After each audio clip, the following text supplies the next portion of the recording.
అండి, good evening. Welcome to నవల హృదయం. ఈరోజు వసంత శిశిరం కథ నెక్స్ట్ పార్ట్ చూసేద్దాం. కథలోకి వెళ్ళిపోదాం రండి. కిషోర్తో కలిసి ఇంటికి చేరుకున్న వసంత్ శిశిరను తన గదిలో చూసి హడావిడి చేస్తూ కిషోర్ను పంపేస్తాడు. శిశిర పంపిన మెసేజ్ చూసి చదివి సంతోషించాడు. ఇద్దరూ కలిసి పరిస్థితుల గురించి మనసు విప్పి మాట్లాడుకున్నారు. అందుకుగాను ఇద్దరిలోనూ సంతోషం. గదిలో వారిద్దరూ సన్నిహితంగా ఉండగా వసంత్ ఫోన్ రింగ్ అవ్వడంతో అతడికి విసుగ్గా అనిపించి ఫోన్ సైలెంట్లో వేశాడు. శిశిర ఏదైనా ముఖ్యమైన కాల్ ఏమో చూడండి అన్నా వినలేదు. తనకు ఆ క్షణం ఆమె మాత్రమే ముఖ్యం అంటూ ఆమె నుదుటిపై ముద్దివ్వగా ఎవరో వారు ఉన్న గది తలుపులను దబదబా కొట్టారు. శిశిర కంగారు పడగా వసంత్కు కోపం వచ్చింది. గబగబా మంచం మీద నుంచి లేచి శిశిర చీర సర్దుకోగా వసంత్ వెళ్లి తలుపు తెరిచాడు. అతడి వెనుకే సర్దుకొని బయటకు వెళ్లిన శిశిరకు కోపంగా కళ్ళు పెద్దవి చేసి చూస్తూ కనిపించింది సౌమ్య. నువ్విలా చేస్తావని నేను అస్సలు అనుకోలేదు శిశిర. కోపంగా అరిచిన సౌమ్యకు విసుగ్గా ఆపమని చెయ్యి చూపించి, మాట్లాడాలన్నారు కదా, పదండి అంటూ అతడి స్టడీ రూమ్ వైపుకు చూపించాడు వసంత్. అప్పటికే ఆమె రాకకు గల కారణాన్ని సౌమ్య అతడికి చెప్పినప్పటికీ అతడు దాన్ని సీరియస్గా తీసుకోకపోవడం ఆమెకు విస్మయాన్ని కలిగించింది.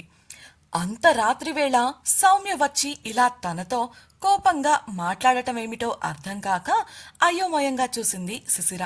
పళ్ళు కొరుకుతూ సౌమ్య స్టడీ రూముకు వెళ్లగా ఒకసారి శిశిర వంక చూసి సౌమ్యను అనుసరించాడు వసంత్. శిశిరలో ఆ దృశ్యం చూసి ఎందుకో కంగారు మొదలైంది. మనసు కీడను శంకించింది. అప్పటికే సౌమ్య ఎప్పటికీ తన శ్రేయోభిలాషి కాదని, తనతో మంచిగా ఉంటూ తనను వసంతకు దూరం చేయాలని ప్లాన్ చేసినట్లు గ్రహించింది. అందుకే ఈ మధ్య ఆమెను దూరంగా ఉండాలని ప్రయత్నిస్తోంది. కానీ ఇలా ఇంత రాత్రివేళ కోపంగా ఇంటికి వచ్చింది అంటే ఏదో సీరియస్ మ్యాటరే ఉందని గ్రహించింది. ఆమె ఏ ఉద్దేశంతో వచ్చిందో కనుక్కోవాలని ఆసక్తి పెరిగి స్టడీ రూమ్ తలుపు వద్ద నిలబడి బయట నుండి వారి మాటలు వినడానికి ప్రయత్నించింది శిశిర. స్టడీ రూంలో తన కుర్చీలో కూర్చొని సీరియస్గా చూస్తూ ఉన్నాడు వసంత్. అతడి ముందు డెస్క్ ఉండగా దానికి అవతల కూర్చొని ఉంది సౌమ్య. శిశిర ఇలా చేస్తుంది అని నేను అస్సలు అనుకోలేదు వసంత్. కంపెనీలో వచ్చిన రూమర్ నిజమే అని నాకిప్పుడే తెలిసింది. డేటా లీక్ చేసింది సునీత కాదు అని సౌమ్య చెబుతుంటే స్టాప్ ఇట్ కోపంగా అరిచాడు వసంత్. ఆమె ఆవేశం తగ్గించుకొని సౌమ్యంగా, ఇలా చూడు వసంత్, తన గురించి ఇలా నీకు తప్పుగా చెబితే కోపం రావడం సహజం. తను నీ భార్య కాబట్టి నువ్వు వినలేకపోతున్నావు. కానీ నువ్వు ఎన్ని చెప్పినా అదే నిజం. లేదంటే పోలీసులు సునీతను అరెస్టు చేసి తీసుకువెళ్ళాక కూడా మన కంపెనీ డేటా ఎలా లీక్ అవుతుంది? అందులోనూ ఈసారి మా ప్రాజెక్టు కూడా లీక్ అయిన ప్రాజెక్ట్స్ డేటాలో ఉంది. సునీత పోలీస్ స్టేషన్లో ఉంటే మరి డేటా ఎలా లీక్ అవుతుంది? ప్రశ్నించింది సౌమ్య.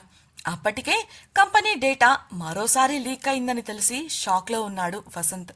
అందులోనూ ఇప్పుడు మరిన్ని ప్రాజెక్టులకు సంబంధించిన డేటా లీక్ అయిందని సౌమ్య చెప్పగా ఆ విషయం ఇంకా తనకు తెలియకపోవడం ఏంటా అనుకుంటూ ఫోన్ చూశాడు. అతడు ఫోన్ను సైలెంట్లో పడేశాక కిషోర్ మరియు భాస్కర్ నుండి కాల్స్ వచ్చాయి. జరిగిన సంఘటన గురించి సందేశాలు కూడా ఉన్నాయి. వాటిలో ముఖ్యమైనది ఆ రోజు వారు వేసిన టెండర్ ప్రాజెక్ట్ కేవలం ₹1,00,000 తేడాతో వేరే కంపెనీకి వెళ్లిపోవడం. దాంతోపాటు లీక్ అయిన డేటా వివరాలు ఉండగా ఎలా జరిగిందో తెలుసుకోవడానికి ప్రయత్నిస్తున్నామని చెప్పారు భాస్కర్, కిషోర్లు. వసంత్ క్షణం పాటు ఆలోచనలో పడటం గమనించిన సౌమ్య, ఇప్పటికైనా నమ్ముతావా వసంత్? అనవసరంగా నేనెందుకు తనను నిందిస్తాను చెప్పు? ఇప్పుడు అంకుల్ వాళ్లకు నేనెలా ముఖం చూపించగలను? ఏమని సమాధానం చెప్పగలను? ముఖమంతా కంగారును పులుముకొని అంది సౌమ్య. ఆమె వంక చూశాడు వసంత్. ఆమె దిగాలుగా, ప్లీజ్ వసంత్, ఏదైనా చెయ్యి. ఇంకొన్ని రోజుల్లో పూర్తి చేయాల్సిన ప్రాజెక్ట్ ఇది. ఇప్పుడు ఇలా జరిగిందని తెలిస్తే పరువు, పేరు, డబ్బు అన్నీ పోతాయి. ఇంకెప్పుడు ఇలాంటి ప్రాజెక్ట్ని మనకివ్వరు కూడా. మన 2 కంపెనీలు తలదించుకోవాల్సి వస్తోంది అని అంది. ఆమె కళ్లల్లో నిజమైన కంగారు కనిపించింది వసంత్కు. తన కంపెనీ తరపున బాధ్యతగా ఈ సమస్య తొలగిపోవడానికి నేను ఏం చేయాలో అది చేస్తాను. దయచేసి కాస్త ఓపిక పట్టండి. ఏం చేయాలో నాకు బాగా తెలుసు సున్నితంగా చెప్పాడు. తన పాచిక పారిందని మనసులోనే సంతోషించింది సౌమ్య. లేచి వెళ్లబోతున్నదల్లా ఆగి వెనక్కు తిరిగి చూసింది. వసంత్ ఏంటన్నట్లు చూడగా, ఇలా చెబుతున్నానని తప్పుగా అనుకోకు వసంత్. నాకెందుకో ఈ విషయంలో నువ్వు శిశిర సైడ్ తీసుకొని ఆమెను కాపాడటానికి ప్రయత్నిస్తావని అనిపిస్తోంది. ఎంతైనా ఆమె నీ భార్య కదా. నువ్వు అలా చేస్తే నిన్ను నమ్మి బిజినెస్ చేస్తున్న మా సంగతి ఏం కావాలి? అందరం కోట్లలో నష్టపోతాం. సమాజంలో ఇన్నాళ్లుగా కష్టపడి సంపాదించుకున్న పేరు పోతుంది. అన్నిటికీ మించి మీ కంపెనీ నుండే డేటా బయటకు వెళ్ళింది కాబట్టి అందరూ నీ మీద, మీ కంపెనీ మీద కేసు పెట్టాలని, ఆ విధంగా తమ నష్టాన్ని భర్తీ చేయాలని చూస్తారు. ఒక్కరి కోసం ఇంతమందిని ఇబ్బంది పెడతావా? స్థిరంగా అడిగింది సౌమ్య. ఆమె మాటల అంతరార్థం గ్రహించిన వసంత్ సీరియస్ గా, తప్పు చేసింది ఎవరైనా సరే అందుకు తగిన శిక్ష అనుభవించి తీరుతారు. అది నా సొంత వాళ్లైనా, నా భార్యే అయినా. ఒక్కరి కోసం నా కంపెనీలో పనిచేస్తున్న లక్షల మంది జీవితాలను రిస్క్లో పెట్టే మూర్ఖుణ్ణి కాదు నేను. నాకు కోట్ల కన్నా నా కోసం నిలబడిన మనుషుల జీవితాలే ముఖ్యం. అలాగే తన పర భేదాలు చూసుకుంటూ ఎవరి తప్పులను కాయలేను అన్నాడు. అందుకు సంతృప్తిగా చూస్తూ, ఈ మాట చాలు వసంత్. ఈ సమస్యను త్వరగా సరిగ్గా సాల్వ్ చేస్తావని ఆశిస్తున్నాను. నీపై నాకు ఆ నమ్మకం కూడా ఉంది. బాయ్ వత్తి పలుకుతూ చెప్పి బయటకు వెళ్లిపోయింది సౌమ్య. ఆమె బయటకు వెళ్లేసరికి అక్కడ శిశిర లేదు, కానీ హాల్లో కంగారుగా నిలబడిన పని మనిషి కనిపించింది. వారిద్దరూ ఒకరినొకరు చూసి కళ్లతోనే ఏదో చెప్పుకోగా ఇద్దరి ముఖాలలోనూ సంతోషం కనిపించింది. సౌమ్య వెళ్లిపోవడమే కిషోర్కు ఫోన్ చేసి వివరాలు ఆరా తీశాడు వసంత్. ఇంకా ఏమీ తెలియలేదని తెలిసి విసుక్కున్నాడు. అతడలా ఫోన్ మాట్లాడుతున్న సమయంలోనే ఆ డెస్క్ మీదున్న ఒక ఫైల్ వసంత్ కంటపడింది. దానిమీద ఉన్న శిశిర పేరు కనిపించి, ఛ, ఇదేంటి, ఈ విషయం నేనెలా మర్చిపోయాను? ఇంక నయం, సౌమ్య రావడం మంచిదైంది అనుకుంటూ లేచి స్టడీ రూమ్ నుండి బయటకు వచ్చాడు. తన గదిలోకి వెళ్లగా అక్కడ అతడికి శిశిర కనిపించలేదు. బయటకు వచ్చి మెట్లపైకి అడుగు పెడుతున్న సమయంలో సౌమ్యను పంపేసి ఇంట్లోకి వస్తూ కనిపించింది పని మనిషి. వినయంగా వసంత్ దగ్గరకు వచ్చి, క్షమించండి సార్, ఆమెకు మిమ్మల్ని కలవడానికి ఇది సమయం కాదని చాలానే చెప్పి చూశాను, కానీ వినలేదు, తోసుకుంటూ లోపలికి వచ్చేసింది అని భయంగా చెప్పింది. కొందరు అంతేలే, మాట వినరు అన్న వసంత్ మాటతో, మీకు ఏమైనా తీసుకురమ్మంటారా అని మర్యాదగా అడిగింది ఆవిడ. లేదు అన్న వసంత్ ఏదో అనుమానం వచ్చి, మీ మేడం బయటున్నారా అని అడిగాడు. ఒకవేళ శిశిర గాని గార్డెన్లో ఉందేమో అన్న ఆలోచనతో. లేదు సార్, మీరు వచ్చిన అమ్మాయి గారితో లోపల మాట్లాడుతుంటే ఇప్పటి వరకు మీ గది బయటే నిలబడ్డారు. ఏమైందో ఏంటో ఒక్కసారిగా కంగారు పడుతూ పైకి వెళ్లిపోయారు బదులిచ్చింది పని మనిషి.